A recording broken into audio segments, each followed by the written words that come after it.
এই ওখানে কি মেয়ে নিয়ে ঢুকছে নাকি? হ্যাঁ, কুশারের ক্ষেতের মধ্যে মেয়ে নিয়ে ঢুকছে নাকি? এই হ্যাঁ, নরে কেন? কি মেয়ে টেনে নিছে নাকি এই বন্ধু? আসলে তো হ্যাঁ, অন্যরকম দেখা যাইতেছে। মেয়ে নিছে মনে হয়। এই তো ধরে নে, ধরে নে, ধরে নে, কেরাইলে ধরে নে,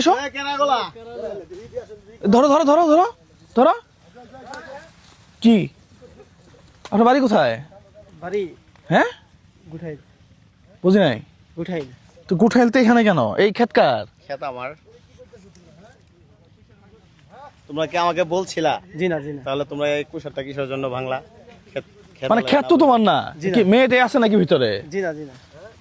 কিসে তুমি ক্ষেত কার? ভাই জানি না। কই জানি না। ক্ষেতের মালিক আমার বন্ধু। তো তোমরা এখানে কুশার ভাঙলা কেন?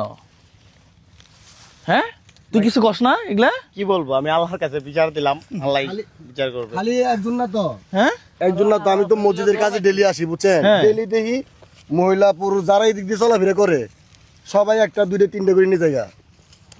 প্রিয় বন্ধু দেখেন, ওর ক্ষেত ছিল এই পর্যন্ত নাকি? হ্যাঁ, আমার কাছে পর্যন্ত ছিল। তো এগুলো তো কুশার নাই, সব মানুষ খেয়ে লেছে। হ্যাঁ, হ্যাঁ, সব মানুষ খাই ফেলছে। এমনকি অভিশাপ দেশ নাকি? না না, অভিশাপ না, এরা খাক, আল্লাহ জানে আমাকে নেকি দেয়। এখানে ছাড়া তো কিছু করার নাই। এছাড়া কিছু করার নেই, আমি অভিশাপ দিব না। হ্যাঁ, এই যে আরেকজনের ক্ষেতে কুশার না বলে ভেঙে ফেলাইলা, ভাই কিছু মনে করেন না, জীবনও হবে না। আর জীবনও হবে না। জি না। তাহলে এইসব কাজ আর করো না। প্রিয় বন্ধুরা, খাইলে বলে খাবার। বলে খাবা। প্রিয় বন্ধুরা, আমরা অনেকেই ওই রাস্তা দিয়ে যাচ্ছি, কারো ভোটটা একটু ভেঙে পকেটে নিয়ে নিলাম। প্রিয় বন্ধুরা, এটা মারাত্মক পাপ। আপনি যখন ওই ব্যক্তির কাছে ক্ষমা না চাবেন ততক্ষণ পর্যন্ত ক্ষমা হবে না। তার মানে আপনি সারাদিন নামাজ পড়তেছেন, রোজা করতেছেন, শুধুমাত্র ওই দোকানে গিয়ে দোকানদারকে না বলে একটু চাল মুখে দিচ্ছেন। এই এই এই একটা চাল খাওয়ার জন্য আপনি আর জান্নাতে যেতে পারবেন না। এটা অনেক বড় একটা মেসেজ। আমরা দোকানে বিভিন্ন জায়গায় পানের দোকানে গেছি, না বলে একটু সবারই খেয়ে ফেললাম, কিন্তু এটা তো তার অধিকার, তার জিনিস, অবশ্যই তাকে বলে খাইতে হবে। এই যে এরা, হ্যাঁ, তোমরা এই যে না বলে, সে তো এখানে একটা অর্থের জন্য এটা করছে নাকি? হ্যাঁ, তা তো অবশ্যই। কিন্তু তাকে না বলে এত খ্যাতি নাই, মানে হ্যাঁ, পুরা ক্ষেত খেয়ে ফেলেছে। একে শিয়াল খায়, দ্বিতীয়ত মানুষ খায়, ওই পাশে দৌড় মারছে। তাহলে কি একটা অবস্থা চিন্তা করেন।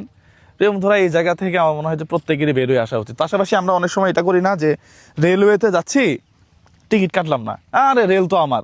বিশ্বাস করেন, এই রেলটা এই বাংলাদেশের 18 কোটি মানুষের।